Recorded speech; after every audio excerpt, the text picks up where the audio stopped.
Hello, it's Suzanne from Groundwork, and today I'm going to talk to you about companion planting in containers. Companion planting is where you plant several species of plants together so that they get benefits from each other. Those benefits can be pest control, pollination, fertility and maximising the use of space. The containers that you grow in need to be as big as possible. Smaller containers are more prone to drying out and need a lot of water in. Deeper containers are better for root vegetables and things with long roots, and a big base is good for the stability of the pot so that it doesn't fall over. So going back to companion planting. The first pot they've put together is to show you about how plants benefit each other for fertility.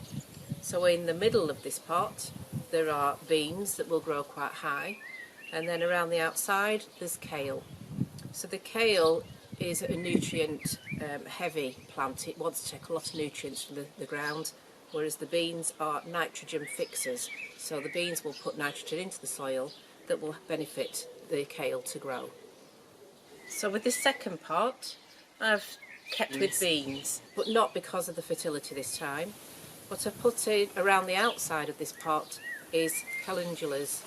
And these will have really nice flowers that will attract the pollinating insects that hopefully will pollinate the beans and then give us lovely beans to eat later. The third pot that I've prepared is all about smell. I've got cabbage growing in the middle, and around the outside I've got rosemary and thyme. The rosemary will grow tall at the back and the thyme will spread across the front. And the idea with these smells is to detract the pests that will want to come and lay their eggs on the cabbage. So this pot is a bit of a mixture.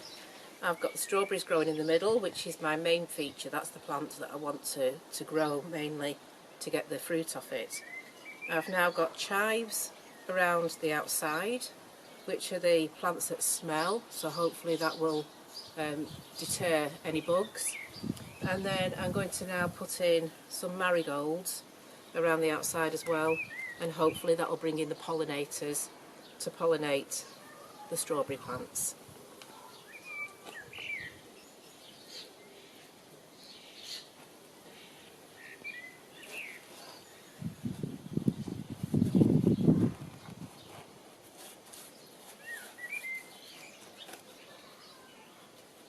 Okay, so that's ready to go.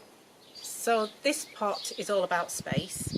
We've got tomato that's hopefully going to grow quite tall in the middle, and then I'm going to put some cabbage around the outside. So I'll take off any dead leaves that are growing on the outside that aren't growing any longer, and just making a hole big enough to put the whole root base in and then firming it down.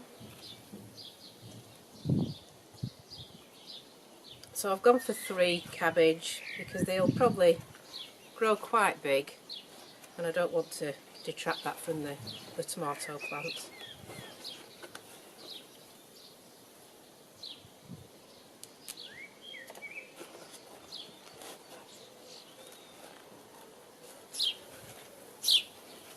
And then with the tomato plant itself, what I'm going to do is actually take off the flowers that are already growing on it, because it's only quite a small plant and I'd like it to grow a bit taller. If I leave the flowers on now, then the energy will go into creating the fruit from the flowers, and I really want at this time of year the energy to go into creating a better root structure and creating a taller plant. So I shall be snipping out these little buds later. So again, this one's all about space. I've got Brussels sprouts in the middle of this one that are going to grow tall, and I've got 2 very tiny pea seedlings. These are only dwarf peas, so they will only grow part way up, they won't overshadow the Brussels sprouts. And then just at each side I'm going to put a lettuce, just so that we've got 3 sort of layers of structure as the plants grow.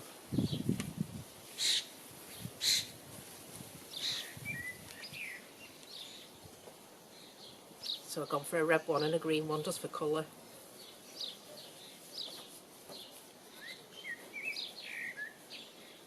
So of course I'm going to have to look after all of these plants. We're still getting some cold nights, so I'll have to make sure that they're protected and keep them well watered as well. So just keep an eye on them. And any leaves around the plants that are looking a bit bedraggled, I will cut them off. So I hope you picked up a few tips today about container planting and companion planting. There's lots of variations on companion planting, and I'm just going to show you a little slide at the end of this just to give you a few more ideas. But on the internet there's loads of ideas on what can grow together. On the negative side as well, there are plants that don't grow well together, so just make sure you check before you start planting them up in a container. Okay, that's everything for today, so hope to see you again. Bye bye.